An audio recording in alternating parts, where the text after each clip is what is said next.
Comment accepter une situation difficile à vivre?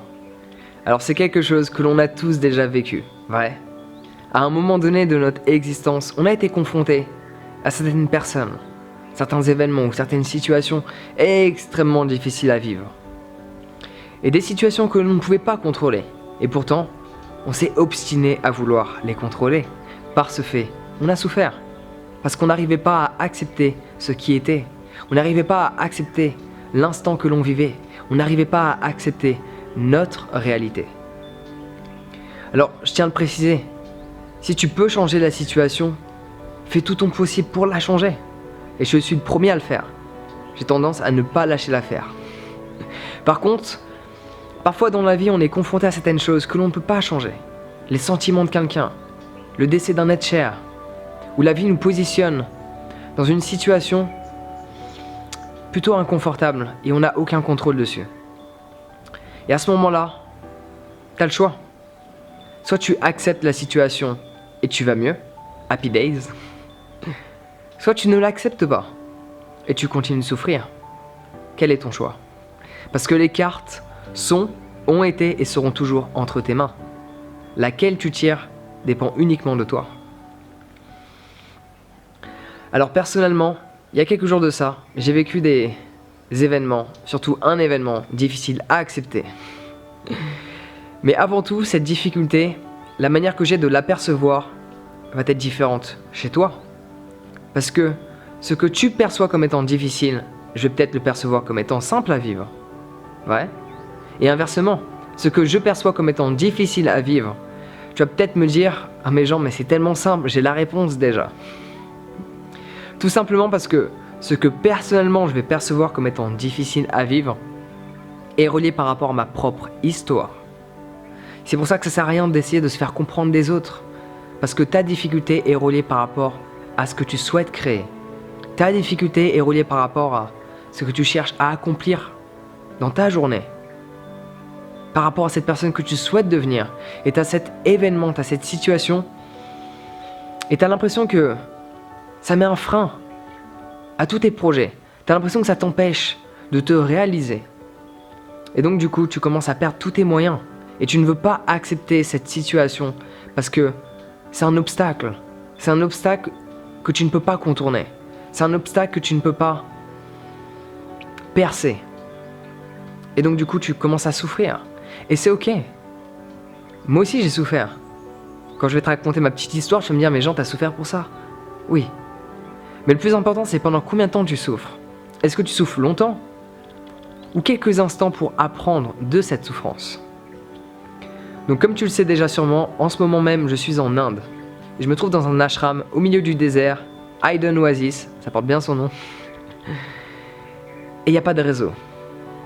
Mon téléphone ne fonctionne pas. Du coup, je ne pouvais pas poster tous les jours la vidéo sur YouTube, comme je prévois de le faire. Parce que j'aime ça. Et parce que surtout, c'était ma bonne résolution de 2018. Une vidéo tous les jours. Du coup, ça a créé une sensation désagréable en moi. Certes, une personne qui ne fait pas de vidéos, une personne qui n'apprécie pas faire des vidéos, ne va pas comprendre pourquoi je perçois ça comme étant quelque chose de difficile à vivre. Et c'est normal, parce que cela est relié à moi.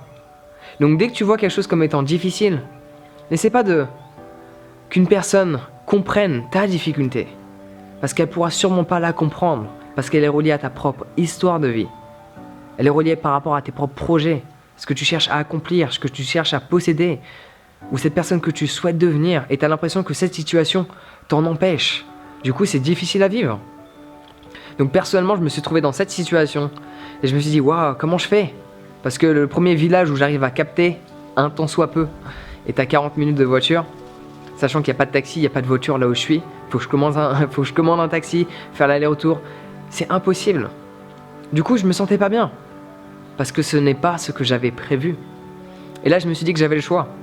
Soit j'accepte, soit je continue de souffrir. Et je ne voulais pas souffrir. Parce que faire des vidéos, j'adore le processus. J'ai la sensation de méditer quand je fais une vidéo parce que je suis tellement concentré sur l'objectif. Ça peut m'arriver de penser pendant que je fais une vidéo.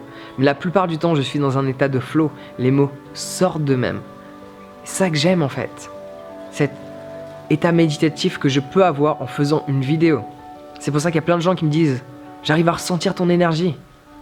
C'est parce qu'il n'y a pas de pensée qui interfère entre ce que je dis et ce que tu perçois. Il n'y a pas de pensée entre qui je suis et cet instant. Il y a juste moi qui m'exprime. On fera une autre vidéo par rapport à ça, par rapport à l'état de flow. Enfin bon bref, du coup je me suis retrouvé dans cette situation très difficile à vivre pour moi. Et je me suis dit ok, quelle est la leçon qui se cache derrière cet événement? C'est ma manière de faire. Il y a sûrement d'autres manières, mais je sais que ça fonctionne pour moi du moins. Donc c'est pour ça que j'ai décidé de le partager avec toi. Essaye de trouver une leçon dans cet événement que tu ne peux pas changer. Essaie de voir qu'est-ce que cela pourrait t'apporter. En quoi cela pourrait t'aider. Donc personnellement, je suis là pour faire du yoga. Donc la leçon que j'ai découverte, c'est, enfin il y en a plusieurs, mets-toi à fond dans le yoga, médite à fond. Ça va donner des souvenirs de Vipassana, le moment où tu méditais toute la journée. Parce que du coup je suis totalement déconnecté de tous les écrans et ça fait un bien phénoménal. Donc je te recommande fortement de laisser ton téléphone de temps en temps de côté. Ça fait du bien. 9 jours sans écran, enfin 8 parce que les vidéos que tu as vues où j'expliquais justement ma situation, où je ne pouvais pas poster, c'est parce qu'on allait en ville pendant une journée. Et donc du coup j'étais sur mes écrans. Mais sinon ça fait un bien fou de se déconnecter et de se reconnecter au moment présent. Donc c'était ça la leçon. C'était de me déconnecter un petit peu du monde virtuel et de plus me reconnecter au monde physique ou plus exactement au monde intérieur. Et là j'ai commencé à me sentir bien parce que j'ai réalisé que la vie, elle m'a positionné ici, à cet endroit, à cet instant, pour une raison bien spécifique. Et en soi, cela ne m'empêche pas de continuer de produire mes vidéos. Juste, je ne peux pas les poster. Et à ce moment-là, j'ai réalisé que je me sentais pas bien à cause de cette situation, alors que la partie que j'apprécie, c'est la création. Et cette création, je peux toujours l'apprécier et l'effectuer. La seule partie que je ne peux pas effectuer, c'est le postage. Je sais pas si on peut dire ça, la mise en ligne de la vidéo. Mais en soi, c'est pas dramatique. J'avais juste plein d'inquiétudes, une anxiété qui venait en moi. Et je me suis dit que cela n'en valait pas la peine. Parce que si je fais des vidéos, c'est parce que j'aime bien partager. Ce que je sais, ce que j'ai appris, ce que j'ai ressenti. Comment je peux aider l'humanité. Ça me fait plaisir. C'est une pure joie de le faire. Mais là, j'ai réalisé que ça me bousille intérieurement. Et rien ni personne ne peut m'empêcher de me sentir bien. Donc j'ai décidé de ne pas me laisser affecter. Consciemment, j'ai pris la décision, je ne vais pas me laisser affecter émotionnellement par ce que je vis. Je me connecte à l'intérieur et je laisse ce qui se passe à l'extérieur se dérouler de la manière dont cela est censé se dérouler. Et par ce fait, j'ai commencé à me sentir bien. Donc c'est ça l'astuce. Essaie de trouver la leçon, de décoder ce message, de voir les signes que la vie t'envoie. Et je peux t'assurer que tu vas te sentir bien, tu vas pouvoir accepter ce qui est et laisser la souffrance de côté. Et cet événement difficile à vivre, tu vas le percevoir comme étant facile par la suite. Alléluia. C'est un petit peu le même principe que les gens qui tombent souvent malades. Je te donne un exemple. Tu as des gens qui effectuent un boulot qu'ils n'aiment pas. Ils sont souvent en retard.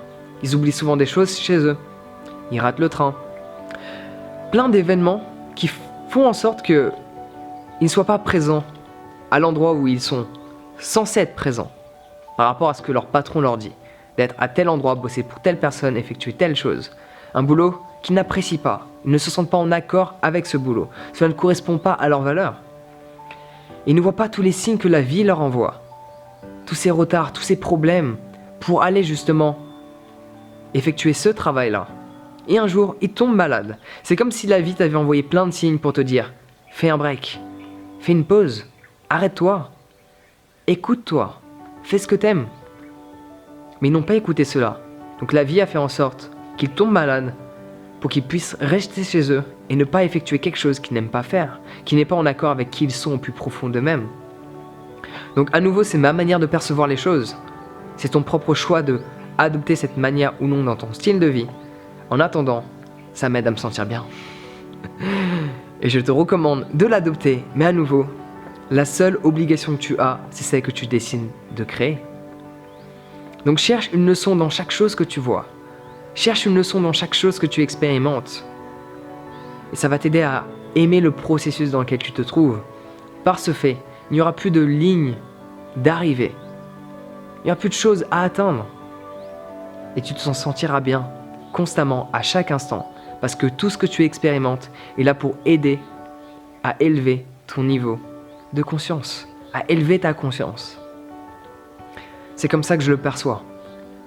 Ces 9 jours d'absence et ces 9 jours, c'est difficile à dire, et ces 9 jours de reconnexion à l'instant présent me font un bien que je ne peux pas décrire. Donc parfois la vie elle va te mettre dans des situations que l'on perçoit au premier abord désagréables, difficiles à vivre, mais dès lors que tu les acceptes, tu peux en absorber tout le potentiel. Donc en attendant, prends soin de toi et bon courage avec ce que tu dois affronter. On se voit bientôt.